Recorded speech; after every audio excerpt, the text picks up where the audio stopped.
Welcome to the latest Motley Fool scoreboard. I'm on Untrackable, and we've got longtime fools Matt Frankel and John Quast giving a 1 to 10 rating to a top 200 stock in the primary Hidden Gems database. It's Innodata, ticker symbol INOD. This is not the fake company from Office Space. We'll rate the strength of Innodata's business first, including factors like industry and competition. 10's invincible, a 1 is hopeless. John's at a 6, Matt, you're at a 7. Yeah, Innodata, it helps AI developers build, train, refine their LLMs. AI is only as good as the data it's trained on. You know, when you prompt Claude or ChatGPT, the output you get is only as good as how well the model's been trained. 5 of the 7 companies in the Magnificent 7 use Innodata.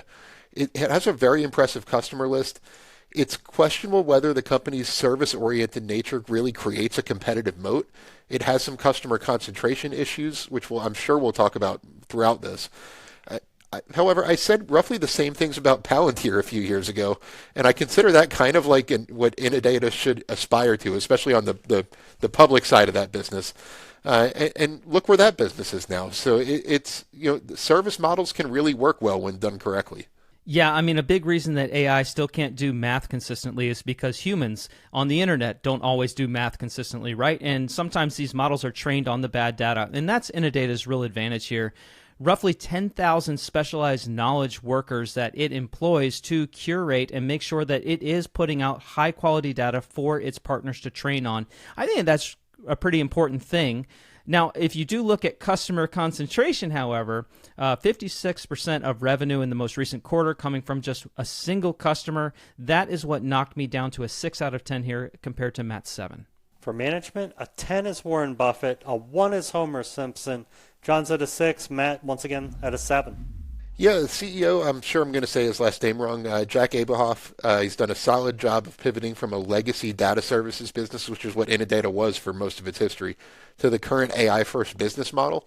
If he can successfully diversify that customer base, I don't want more than half of my revenue coming from one customer, and to establish more of a competitive moat, I would give this a much higher score.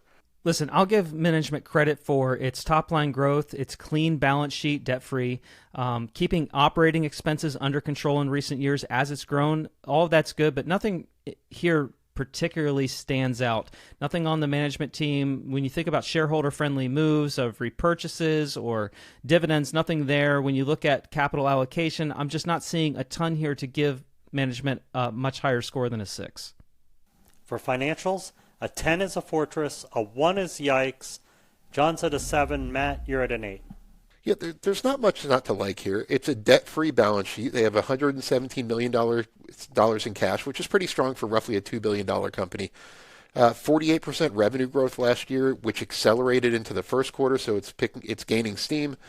It's generating positive net income. I would expect more than a 6% net margin from a service business, which is why I didn't give it higher than an 8.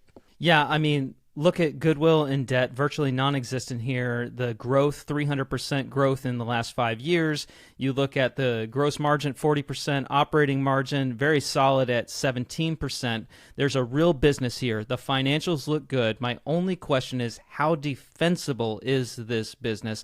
I'm not sure, so I couldn't go higher than a 7. John, let's move on to valuation. How well will Innodata stock do over the next 5 years? How safe is it? 10's a sure thing, 1's a lottery ticket. Yeah, I went with 5 to 10% with a safety score of just 3. The aforementioned customer concentration is a big issue. I mean, I'll give it the benefit of the doubt here that it's able to diversify, all right? But look at it. It's trading at 70 times forward earnings, so a lot of that optimism that it can diversify is already baked in. Even if the company was able to diversify, maybe it triples its earnings from here. It would seem reasonably priced for that today. How easy is it going to be able to do that? It's a risky bet, in my opinion, which is why I'm at a 3.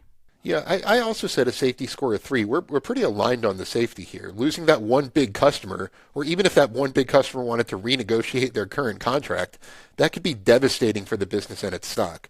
I see this as a very high-risk, high-reward play on AI spending. So I said 15% plus. It could be 0 or less. It could be 15% plus. It could be 50%. It's a speculative position for sure, but it's one that has a lot of potential if things go well. We keep referencing this big customer that's over 50% of sales. If you're curious, like I was, it's one of the Mag 7 stocks. They don't specify who it is. Thank you to both John and to Matt.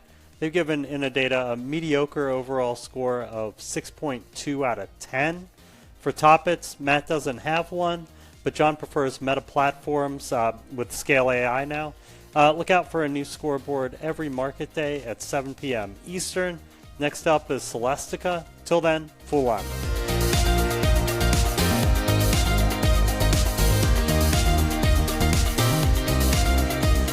I mean, I was only kind of kidding on the Office Space. It was in a tech. I'm like, man, change data into tech. It's like, it's That's there. true. It is. What would you say you do here? AI.